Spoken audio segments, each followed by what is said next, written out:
Merci, Monsieur le Premier ministre. La parole est à Monsieur Elie Abou. Merci, Monsieur le Président. Ma question s'adresse à Monsieur le ministre de l'Intérieur. Monsieur le ministre, non, les policiers biterrois, tout comme les autres d'ailleurs, ne réclament pas plus d'argent. Ils veulent juste être respectés. Après l'attaque lâche de 4 policiers le 8 octobre à Viry-Châtillon, brûlant gravement 2 d'entre eux, c'est toute la France républicaine qui a été profondément choquée et meurtrie.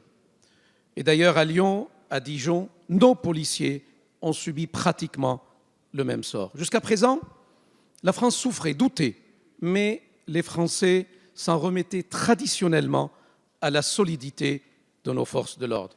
Or, les Français découvrent avec peine que les policiers n'ont pas suffisamment de moyens pour remplir leur mission. Depuis maintenant plusieurs semaines, ces derniers défilent et interpellent les pouvoirs publics à ce sujet. Ce week-end, pas plus de 500 policiers et citoyens se sont rassemblés devant le commissariat de Béziers et sur fond de Marseillaise, ils ont ensemble réclamé le respect. Monsieur le ministre, quand la République est attaquée, il faut lui donner les moyens de se défendre. Et je voudrais dire ici, et certainement au nom de beaucoup de mes collègues, ici et en face, à nos policiers, à nos gendarmes, tout notre respect, toute notre reconnaissance.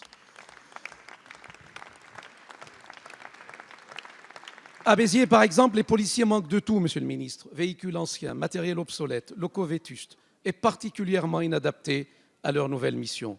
À trois, dans un bureau pour interroger une victime ou un malfaiteur, c'est juste inadmissible. On le sait, vous le savez, le commissariat est quasi insalubre. Vous en avez promis l'extension d'ici à fin 2016.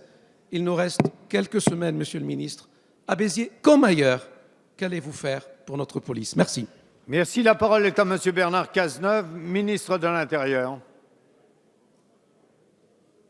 Monsieur le député Abou, merci pour votre question concernant la situation de la police nationale, de la gendarmerie.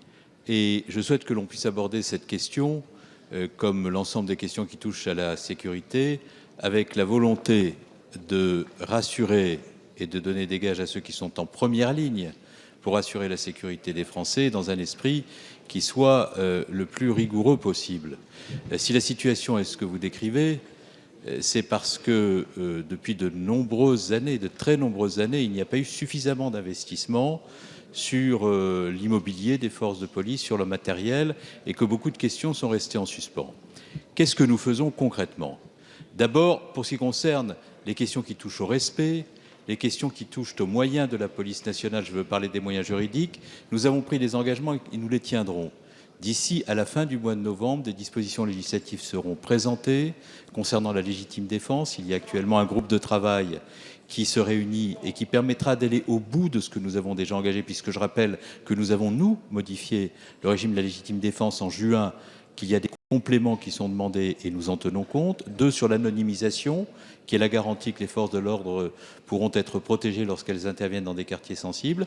Et sur l'outrage à force de l'ordre, qui sera aligné sur l'outrage à magistrat.